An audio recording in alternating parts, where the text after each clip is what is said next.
So for tonight's presentation, you have Mike, W5JR, and myself, N7QBP, and we're going to talk a little bit about Echolink. I'll start off with talk a little bit about the clients, and when I set up this presentation, there's a lot of different facets of Echolink, and I tried to concentrate mainly on some of the two biggest issues people have with it, and we'll get to that later on in the presentation. Again, you back up once. Again, if you're trying to set up Echolink and you have problems or you need help, you can email me. I'd be glad to help you out. Once you get it up and running, it's usually pretty easy to use from then on. Go ahead. So what is Echolink? Really, Echolink is just an integration of, if you will, internet or TCP/IP with ham radio, mainly RF, a lot of times with a VHF type of communications. So you can think of it kind of like voice over IP. It's very popular and it's kind of neat to use. This is just kind of a graphic showing that. As of last week, they had 200,000 validated users in 162 nations. And at any given time, they have 5,000 people online with it. And when you run the client, you can see that. Jonathan Taylor is the gentleman who actually wrote the program, and he won the Dayton Ham Special Achievement Award in 2003. The software is available to run on Windows, Mac, Linux, iPhone, iPod, iTouch, and Android, and it's also free of charge. And I believe the Linux version actually, I don't know if it's native, I think it runs under Wine in order to make it work. For your Linux folks, you know what that is. It's a Windows emulator. So what do you need to run Echolink? Well, you need a computer. It has to have some type of speaker and microphone. A lot of laptops already have this built in. You need the Echolink software, and you have to have an amateur radio license in order to get the software. So you download the software and you follow the on-screen wizard to set it all up. But there are some aspects of it that can trip people up. There are two steps to the software. There's registration and then there's validation. Go to the next screen. Wait. This is I know this is hard to read, but the reason I put up this is actually just a screenshot of one of the FAQs that they have on their website. They have a very, very well written set of FAQs. They break down the whole process. The reason I put it up there is, as part of the validation process, there are different options to validation. One of them is to send them a copy of your license by scanning it.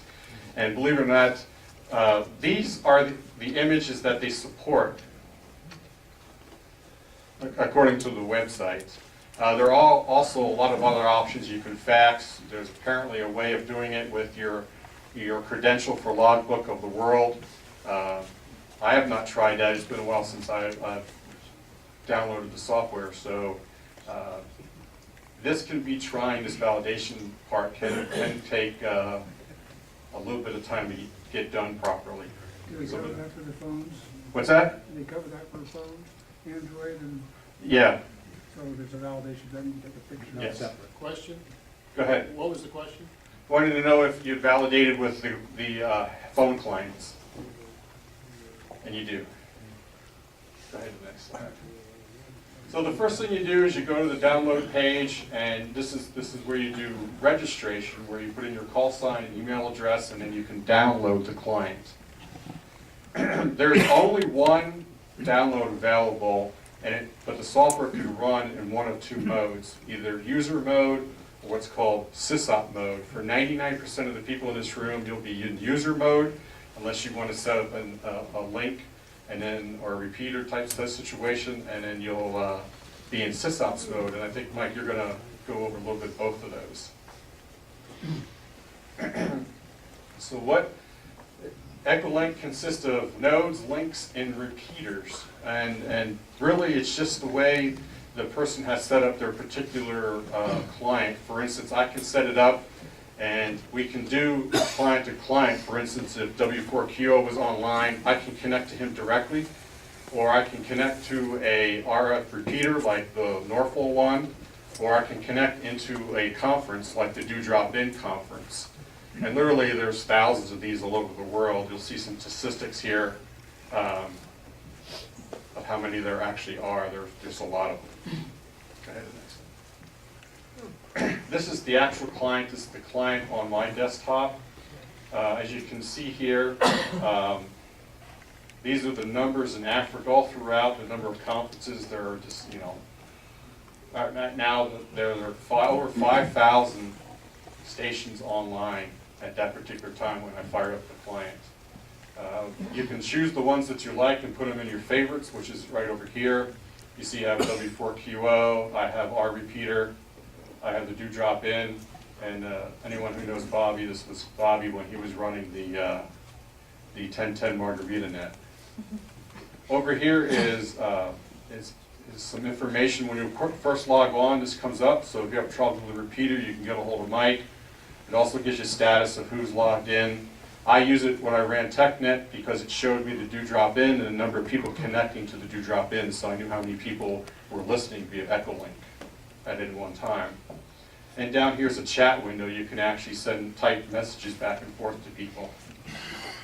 So just a real quick little side story here. About a year and a half ago, while I was setting up for TechNet, I fired up the client, and there's a little hand symbol up here which if you push it really means do not disturb, and I forgot to do that. And I got a hand connected to me from Japan, and it turns out that he was in his late 70s. He no longer had HF capabilities, and it was just right after the earthquake and tsunami. And he lived, fortunately, he lived on the other side of the island, and this is how he made his contacts. So we talked for about 15 minutes, invited him to TechNet, but he said thanks for the conversation, and he moved on. So that was kind of neat. He spoke very well. I don't speak Japanese, but he spoke very good English. And we just chatted about the weather. I asked him if he was affected by the earthquake, and he said where he lived there were no impact at all. So I thought that was kind of neat. One of the other issues people run into is firewall issues with your router. Now, with the latest version of the client, supposedly it doesn't really run into this, but you still can, unfortunately. So when you first fire it up, your firewall, if you're running Windows 7, should pop up and say, do you really want this to allow this connection? And you should say to allow it. After that, supposedly the client is supposed to work fine. On occasion, it will not, and it usually has to do with your router blocking these two ports, 5198 and 5199. In that case, you have to set up a forwarding rule within your router in order to get it to work. And I didn't really go into detail here on it because every single router manufacturing calls it something different and has a different way of implementing it. So there's no generic answer to how you do it. You usually have to read through the documentation that came with your router. Sometimes it's a good idea to upgrade to the latest firmware of your router. That may allow it to go through. Again, if you run into these problems, you can drop me an email and I'll help you with it. Just another side note, you remember about 2 or 3 years ago we had the owner of Flex Radio on TechNet, and I had to call him in Texas and help him set up Echolink that way. In fact, he brought down his whole office network, which runs their telephones. So I had to call him on his cell phone. He actually didn't know what port forwarding was, and he set up a DMZ and just completely hosed everything. But we got him running and got him on TechNet. So it can be a, go ahead, Jim. You mentioned an update in the Echolink software. There's a new version. How current is that? Well, it's been a while since they updated it, but their latest version is supposedly doesn't have problems getting through routers anymore, but it still does in some cases. Okay, because a lot of times if you're different places with your laptop, say, you're into somebody else's router, that you have no way of changing or opening ports and so forth. That's right, and if the client will not go through it for some reason, there's nothing you can do about that. There's a way to get around that. Okay, I'll describe it. go ahead.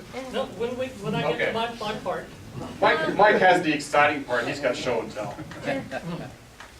Again, this is really quick, really high-level stuff. Again, if you're trying it and you're having problems, email me. I'm glad to help you out. I've helped other folks. Like I said, if I can help someone in Texas when their whole network is down, I can help you, because it depends on your router. It depends on what they call it. Some companies don't follow the standard nomenclature of port forwarding. They embed it deep down in menus, and it can be a harrowing experience at the best. Go ahead. These are some photos, some pictures of what the iPhone client looks like, courtesy of W5JR. I'm not an iPhone user, I'm an Android user. And just put these up here so you can see what it looks like. To download the phone client, you just go to the proper store with iTunes, or you go to Google Store to download the client and launch it from there. You go to the next one. Again, here, these are just lists of different repeaters, and here he's got the local one here, the local repeater, and he's getting ready to connect to it. So some final thoughts on Echolink. You can't use Echolink to get any type of scores or QSL or any type of scoring like that, but it is a fun technology. We use it every Monday night for Echolink, for TechNet. On average, we were getting anywhere between 11 and 15 people across the country listening to us. Some of them would actually check in. People from Canada. We had one gentleman from Brazil who was checking in a couple of times. And it's just a kind of a fun technology. It's different. It's another facet of the hobby. You can connect all over the world. One Saturday night on the 1010 conference that Bobby was running, we decided to connect to Australia. We talked to a gentleman who was going to work while we were running a net at 10 o'clock at night. So that was kind of fun. And they actually knew the guy, so they were talking to him while he was driving to work. And you can literally talk to all over the world, either through a repeater or you can directly connect to another client. I've connected to talk to Jim a couple of times. So that's the real fast and high-level view of Echolink from the client side. Any questions? Go ahead. If you have it on one computer and then want to go to another computer, do you have to start all over with the authentication process, or No, it's based on you your just call sign. download it again and use your whatever they gave you? Right. Yeah. You do have to remember what your password was, so you can enter that on the new computer. But And you if can you don't have, remember that, you start over. Is that? you have to recover Yeah, your you'll have to password. start it over to recover it. Any more questions? Go ahead. When a repeater station goes busy, does that mean it's reached its limit of people that can connect into Echolink, or? Because I tried to connect one and I couldn't get into it. It was one in Knoxville. It just kept coming back busy and I believe in sysop mode, you can limit the number of connections. You can limit the number of connections, and you can also, I'll show where you can describe or list just the stations that can connect to you, so you may be not on an authorized connect list. What's the limit for the Norfolk one? I think it's 10? We're sitting at 17 at the moment, I think. But we have plenty of bandwidth to go higher if we need to. Any more questions before we move Maybe on? 20. Go ahead. I don't have a question, I had a comment. We had a unique experience with Cherokee Aries, was on the net, and a soldier from Afghanistan. When the tornado come through, he was trying to find out about his family, was able to help him because he couldn't get through on the phone. So he was able to help. That's unique. Yeah. Again, it is dependent on the internet connection also, so. Any more questions? Okay, I'll turn it over to W5JR.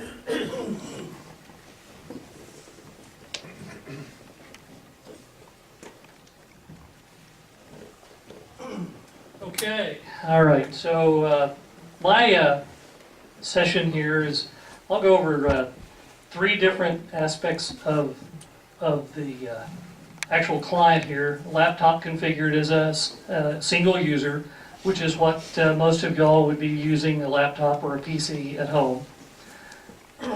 And then I also have, of course, it on my iPhone, so I can go through and show a little bit of that and make some connections. And any of the idiosyncrasies or options that we need to do there.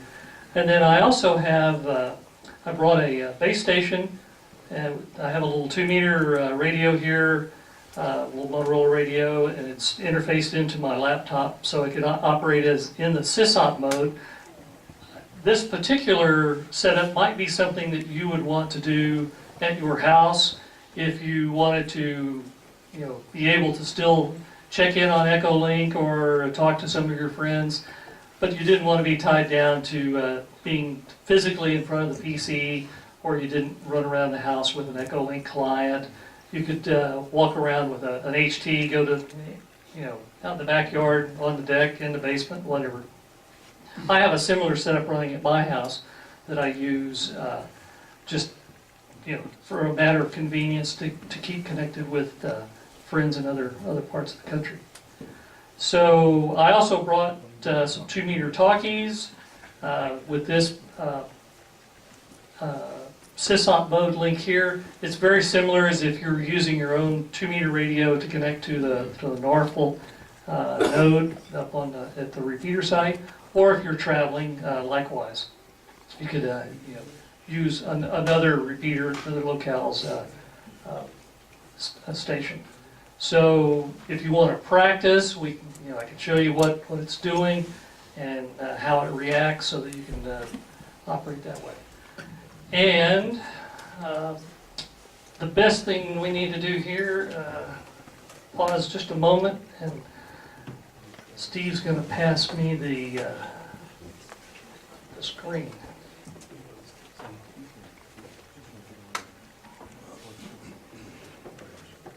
So if anyone still has their walkie-talkie with them, light. We'll be on 146.55. Does anybody recognize that radio? Signal 1, the classic.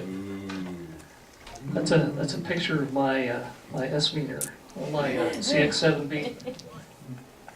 Is that the noise level? Yeah, that's QO's QRP signal. The other stations are usually up in here. Yeah. Okay, so let me get my copy of this up.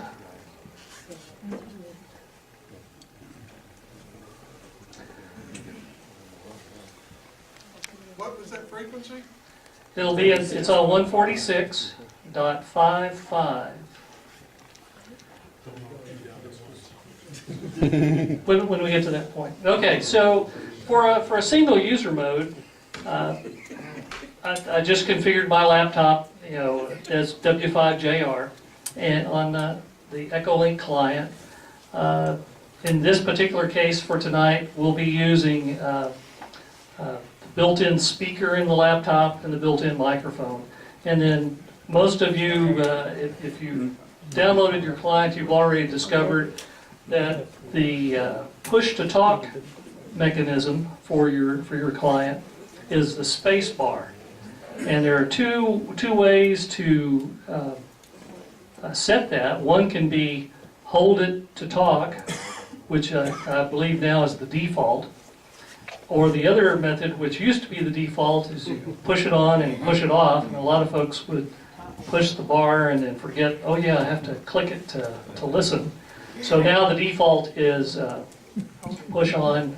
You have to hold it down and actually to keep talking.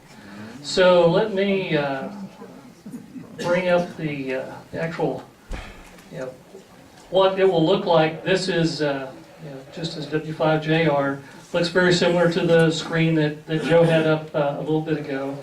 This particular screenshot, I was connected to the test server, which many of you will no doubt use in order to verify that you have microphone audio and then receive audio coming out the speaker. So let me quickly go over here and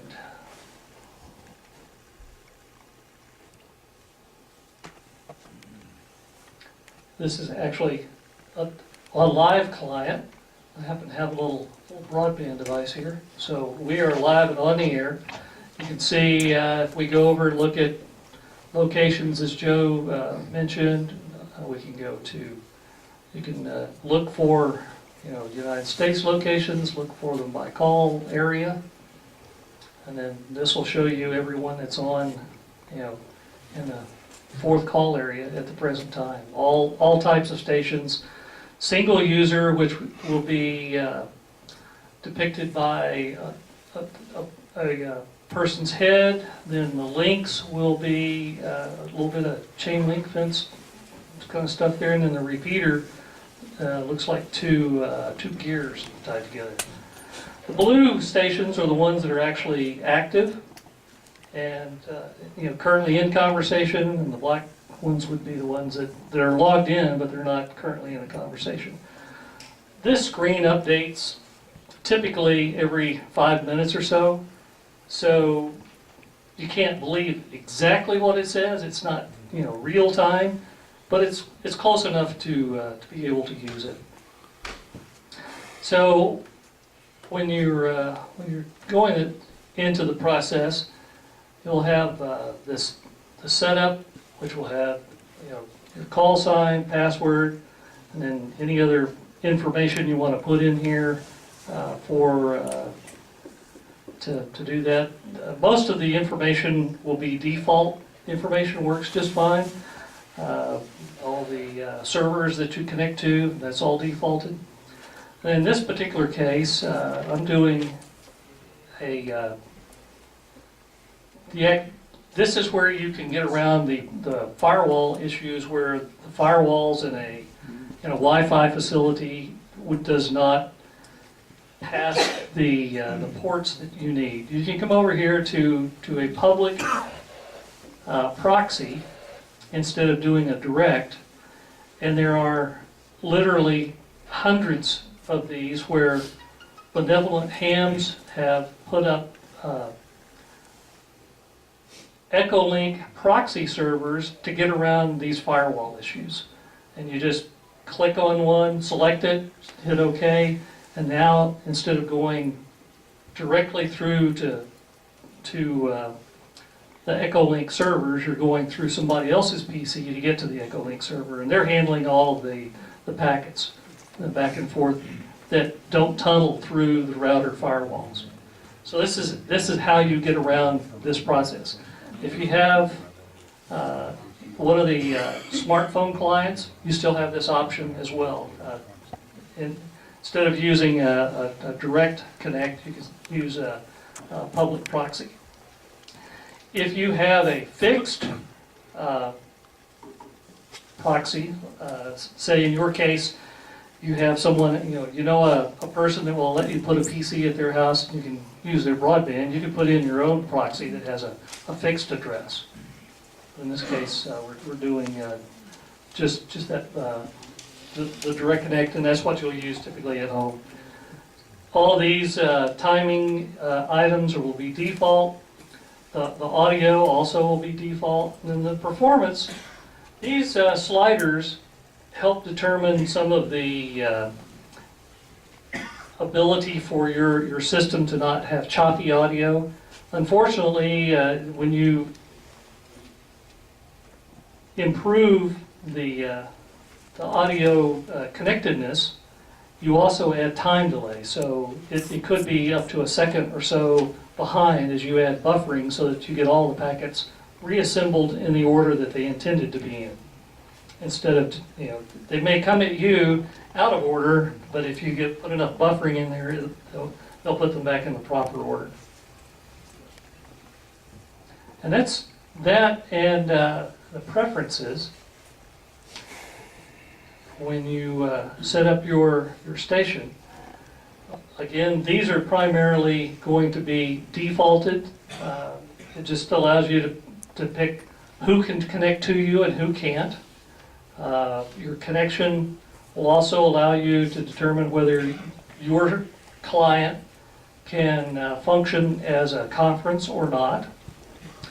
And then you'll come down here to the PTT control. This is where the piece is where you can select momentary or not, and either the space bar or one of a selection of other keys that they have decided to use. You can also hook a foot switch to your serial port if you desire, so that you can have a stomp to talk, as opposed to hitting the space bar, which could be very handy if you have a headset on and you're trying to use your hands for doing other things. You can use a foot switch for that. But the typical client will default to the space bar as momentary. Security, this is a really important page when you're setting up. It defaults, all the countries can connect to you. The challenge, we don't have third-party agreements with everyone. You may not want to accept random connections from, everybody in the world. So this is where you would manage that and remove countries that you don't want people to randomly connect to you. You can also determine what kind of stations can connect to you. They come defaulted, all checked. Or you can go in here, if you're particularly trying to set up something where you want just a group of hams of specific interest to talk to each other, then you can set up a list of allowed connections.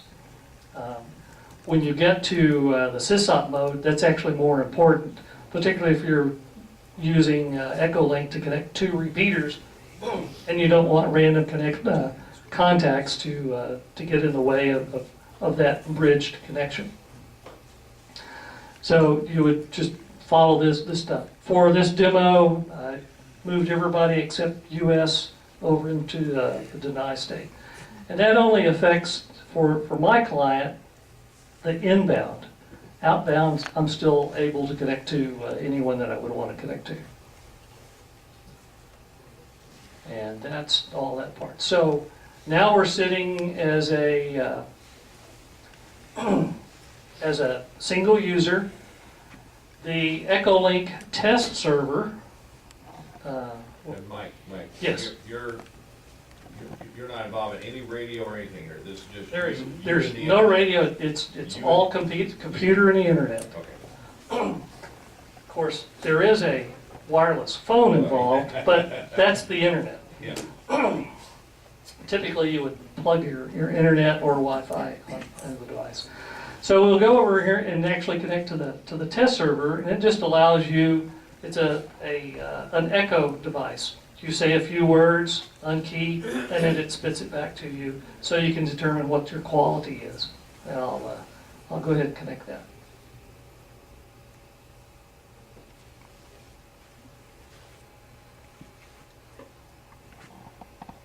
It'll take a moment for the proxy to work. And we'll cross our fingers with a live demo. One thing you have to do is work with your microphone, especially if you're using it on a laptop, because you can drill down into the properties of your microphone. Sometimes they have a 20 dB gain checkbox, so you have to work with that so you don't overdrive the microphone, because on the RF side you'll sound really bad, or you'll sound really quiet. So it's good to test it out. We during the test net we have that happen. I mean, Echo. Yep, we'll go to Plan B here.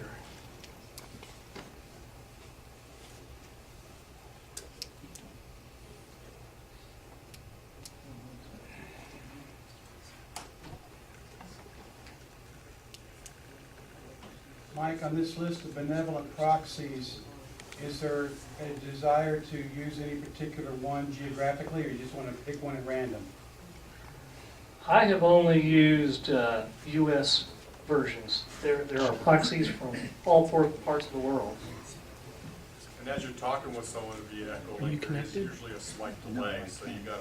I'm sitting on the connect screen. Especially if you're going through different repeaters. and whatnot, there can be some delays. It's not quite real time.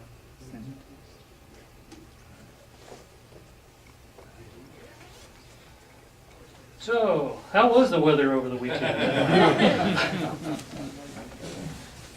Mike's working, any more Mike, questions? Mike, do you, we can just connect, some of us can connect to you directly if you want to demo directly through outside. Yeah, it's coming up here.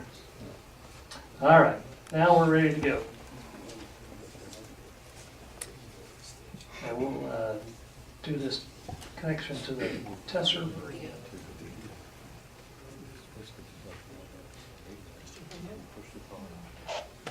With any luck?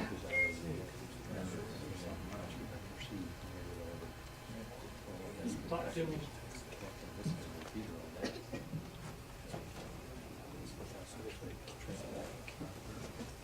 Well, typically, he talks back to me and tells me that I'm ready to go. I'll go ahead and disconnect and then reconnect. You'll get really tired of those sounds.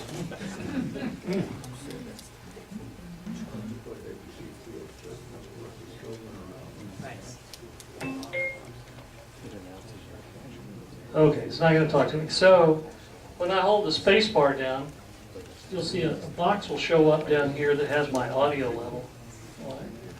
Hello, test, 1, 2, test, test, test, test. And when I am keyed, welcome to broadband. Broadband and live demo. Yeah. Good combination. There's a comment, Not LTE there's a comment broadband. over there on the right in the text. Interesting. I don't know why he thinks that. Because I'm not connected to him. And this is a test of Echolink. And this is a... It is. Close. This is a test of Echolink.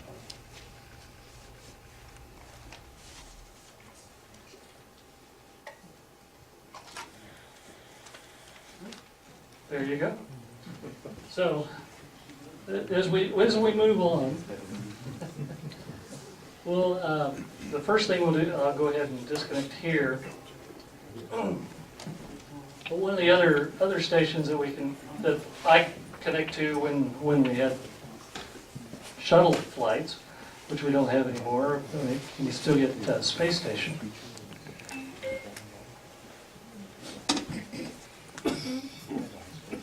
Okay, it's just not going to talk to me there.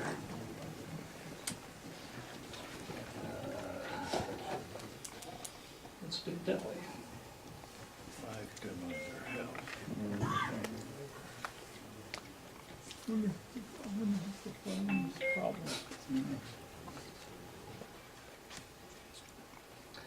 Okay, well, nobody's talking on that one either.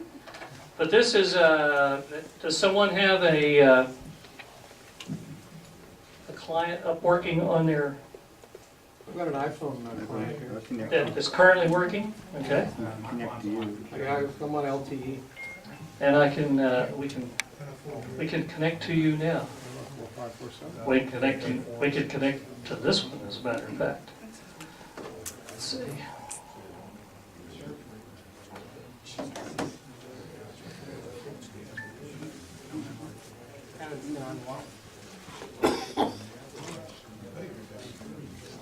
Says you're in conference with NASA.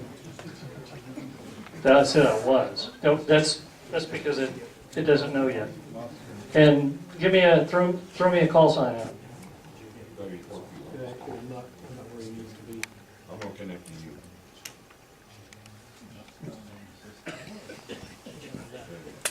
Are you sure? Probably not.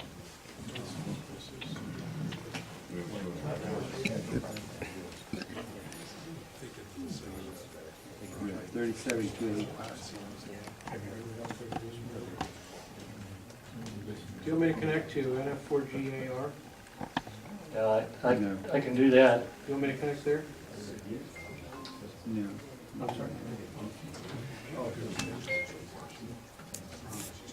Okay, so Yeah,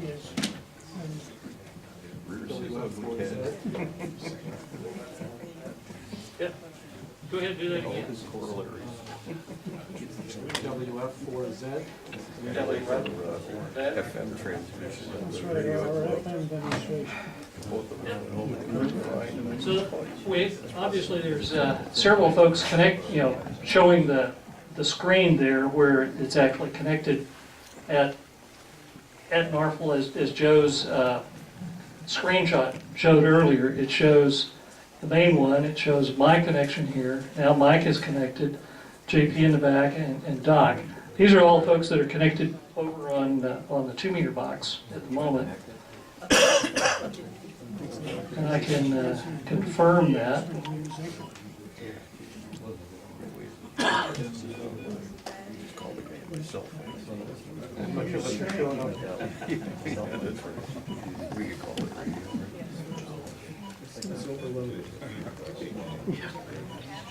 Everybody hit your push to talk now.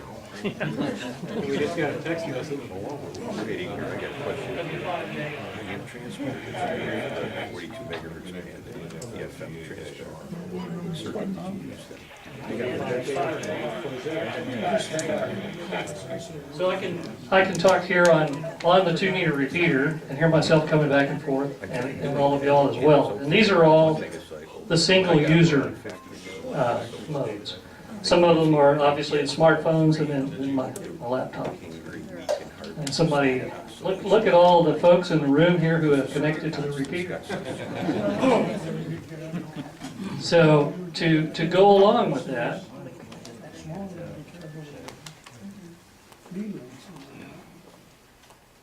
Just to make, to get enough feedback on the thing, it's very difficult. this is actually a live screenshot of the repeater at the mountain and the Echolink client on the desktop on the computer at the mountain. So this is NF4GA-R. That is the Echolink that's running up on the top. And these, you can still see all the people connected here.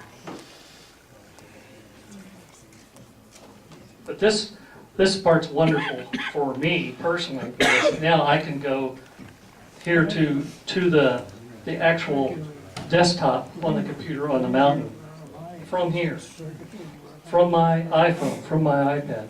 This is how I get to program the repeater remotely.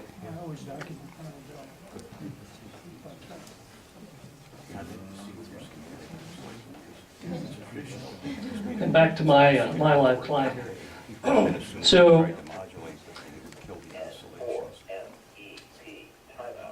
somebody didn't make it through there. Timed out. And so from my laptop, I will talk locally like everyone else did, and then you can hear it coming out of the repeater. Nope, might be chopped up a little bit. It's in that mode. Okay. So from here, we'll move over to, I'll show the iPhone client itself.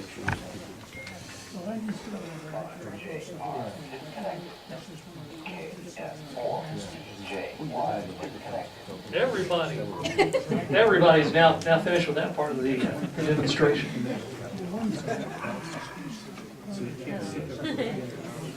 Back to here. And we go back to the front every time.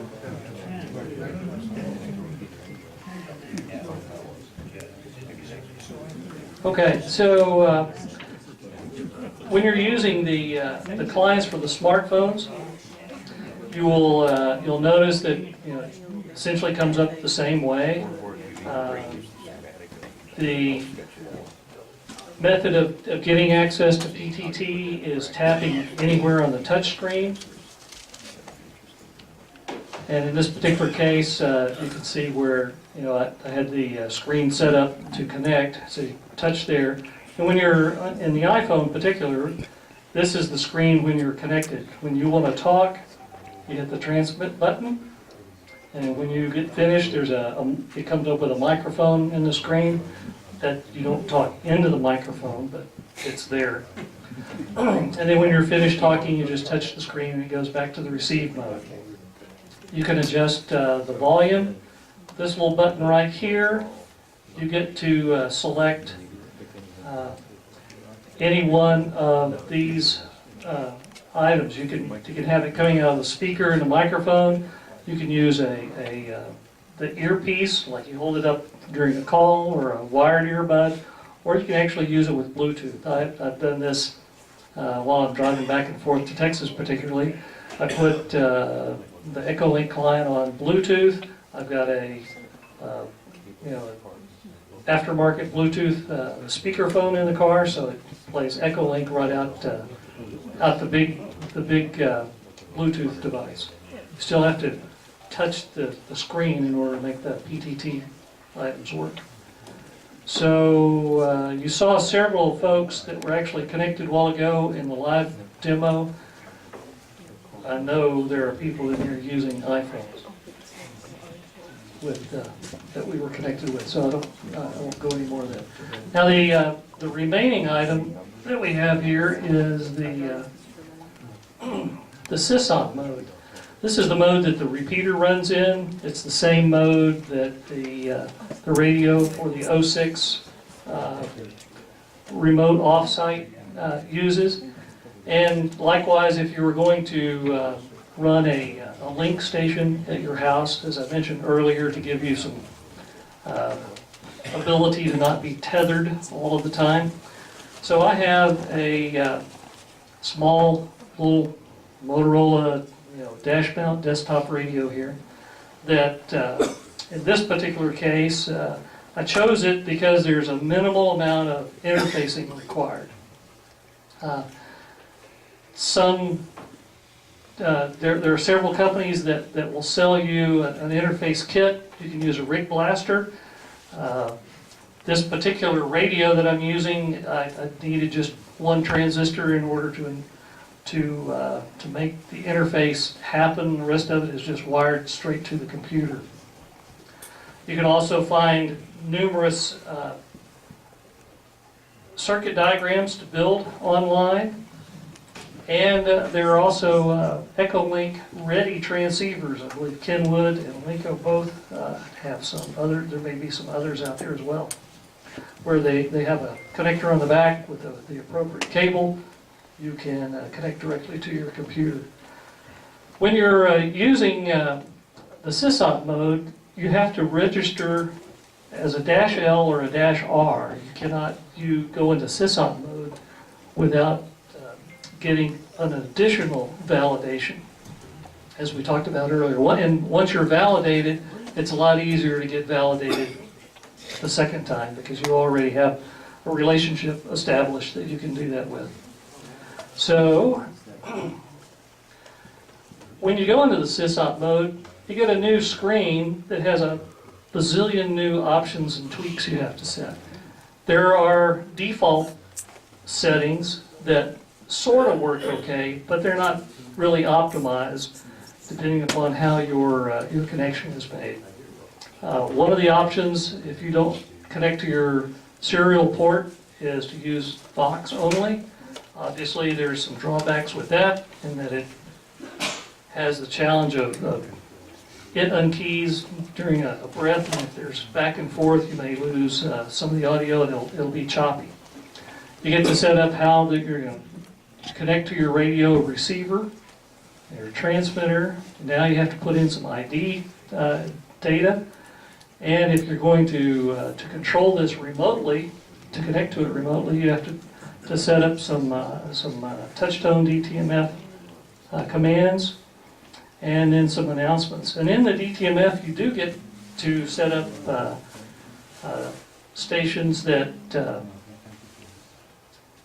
you can restrict the stations that connect to you, as I mentioned earlier, and you get to set up shortcuts. So instead of trying to remember everybody's node, you can set up a bunch of shortcuts that are easier for you to remember. So from here, now this is a screen of the same laptop, but it's in the -L mode, and I just did connected to the NASA reflector. So now we'll go into to this version. And those of you that have your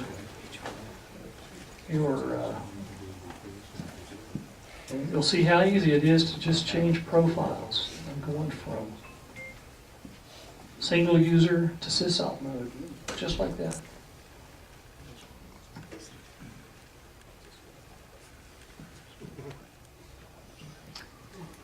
Mike, Hopefully, yes. Mike, when you register your call sign with a -L or -R, does that unlock the sysop mode, or is it a separate piece you need to download, or?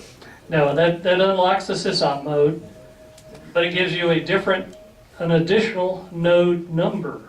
So now you have two node numbers. You have your node number for your single user, and now you have a node number for your sysop node. Sysop, system operator mode. We're doing this live demo connection here again.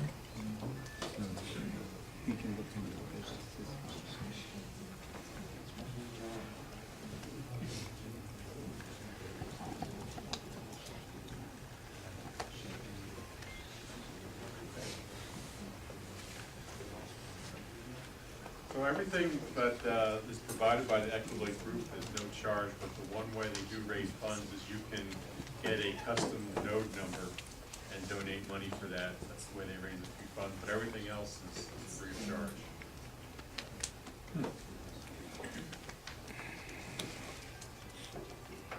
So patience here as we get connected through one of the proxies.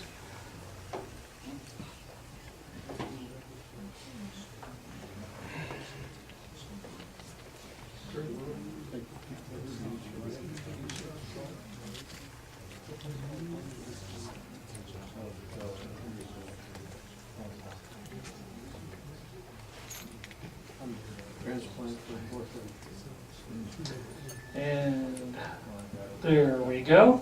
Okay, so now this is in sysop mode. You can talk to this radio and connect. What you'll see, there'll be in this little box down here, when you send DTMF to this radio, the decoder in the application will recognize it, and then you can connect to any station that you know a node number of. As an example, the Echolink test server by default is node number 999, 4 nines. So I will see if I can get us a connection.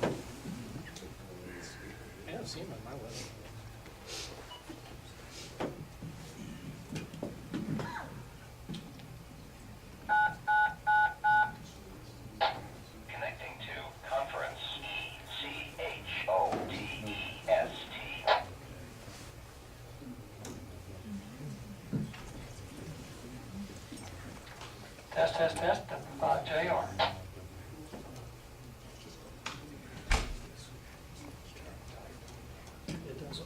It doesn't like my slow broadband on this particular broadband device.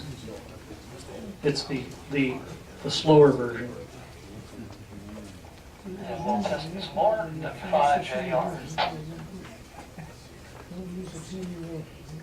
It doesn't work. And then when you disconnect, just like if you're using the one up on the mountain, it's a pound to disconnect.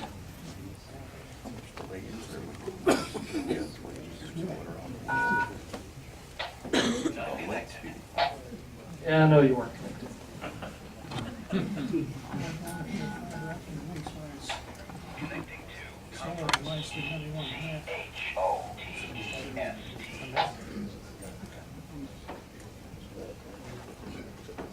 I think he's going to time out again.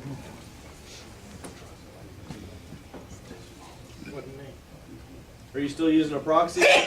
Bless you. Bless you. Bless you. Mike, are you still using a proxy? Not at the moment. Okay. But I'm going back to a proxy.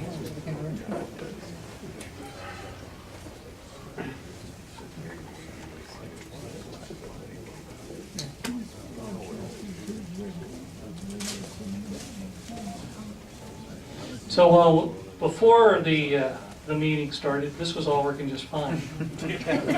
You weren't doing a live demo. Runs on solar power. Sun went down, you're What can I say? So from this standpoint, you know, when you're connecting it, when you're using it as a user from your radio, you'll want to dial, you need to know the node number of the station you want to connect to. You key up, particularly if you're going to use our repeater, you'll key up and say, this is W5JR accessing Echolink. And then from your DTMF device on your radio, your talkie or your microphone, you'll key in the digits for the Echolink node. They could be 4 digits, 5 digits, or 6 digits, depending upon the node number. And from there, when you unkey, it will begin to tell you that it's trying to connect. And once it's connected, it'll come back and say, connected. And it's a half duplex conversation that you'll have with the station on the other end. You could be connecting to somebody else in the U.S., somebody else in Atlanta. Tim has talked to his buddy in Bahrain on the network before. Yes. Well, I can see how you use it for a prearranged QSL, but how would you call CQ? That's a good question. How do you make random conversation? So over here on station, you get to this is the thing. I'll change profiles and show you where that is. And a good reason why we probably need to put together a little cheat sheet for you, because once you have a station in the sysop mode, there are some shortcut commands that allow you to dial a couple of digits, and it will just make a random contact. It'll pick one of those 5,000 at random, and they may speak English, they may not. That's the roulette wheel. Of course, the difference would be that if we limit. Oh, somebody's trying to talk to it. If we limit the countries that it could go to, that might improve your odds that you'll get somebody that speaks a language that's compatible with you. But when we go over to here in the sysop mode in DTMF, one of the things that is available to us that you can't see, and I don't think I can make this any bigger.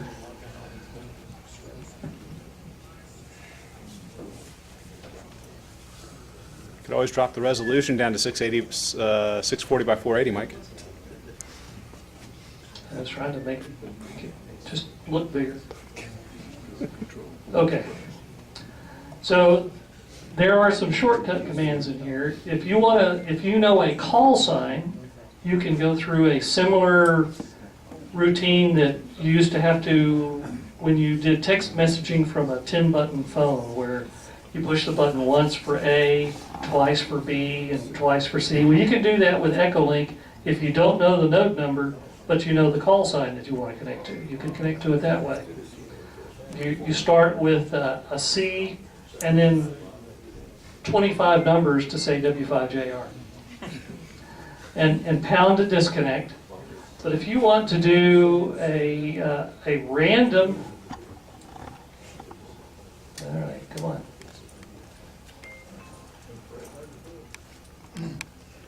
It's trying to fetch again here. There we go. If you want to do just a random node or a random link, you could dial any one of these predetermined codes. These are the default codes, and you can see these in the client on the Echolink page. These are in there, but I think it would be a good idea for us to put them, readily accessible on our website. But you can do a favorite conference by just dialing a random conference by dialing 02. a random favorite, so it would come from the favorites in the list, of which we don't have very many. But you've got random conference, random favorite conference nodes. By dialing a 3-digit code, 2 or 3-digit code, those are the shortcuts. So that's how you make a random conference. That's how you call CQ, essentially. Yes. The search function works real well for going, point to point. You just put in the call sign. Yeah, if you know the call sign that you want on the other end, but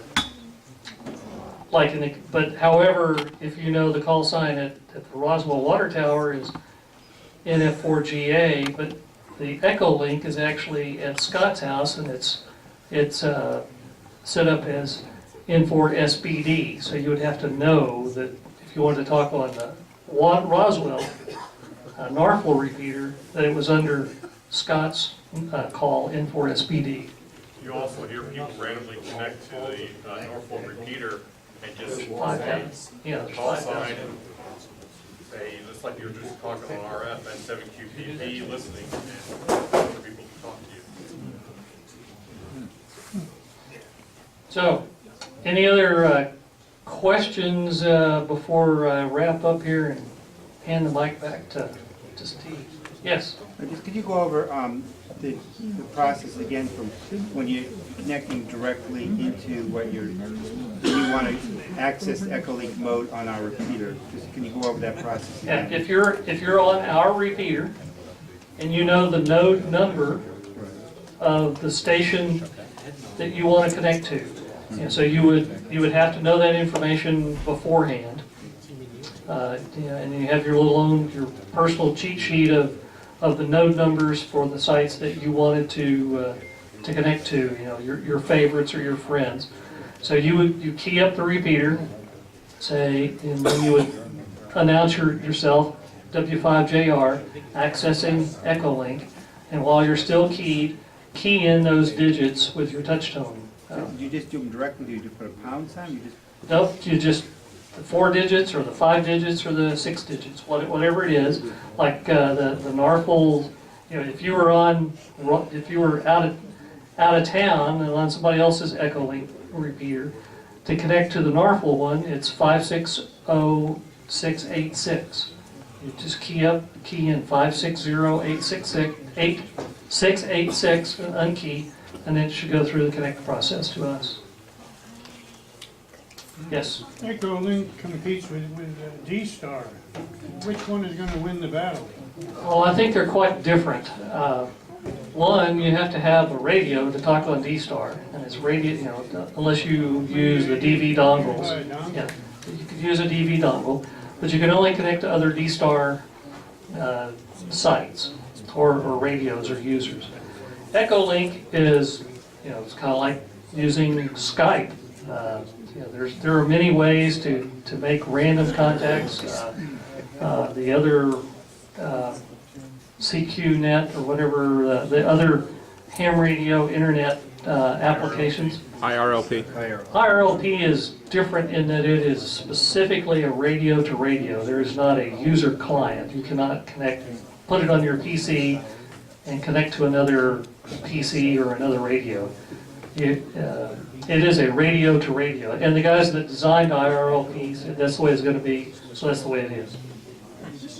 You said pound the hash sign to disconnect. To disconnect, it's the pound sign. 1 pound sign will disconnect, your connection.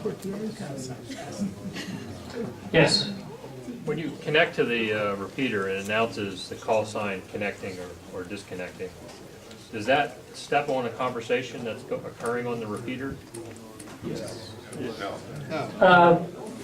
In our case, no, because I have the options configured so that if it's busy, so if it's talking to the internet and something changes with a connection, that announcement is muted, and you don't hear that announcement.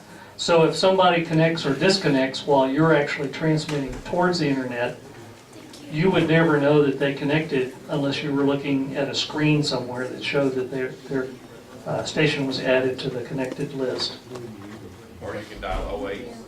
You can also, in this list here, there's another short code. If you want to know what's connected, you can query what's out there, what's connected to us, by dialing, as Jim says, 08.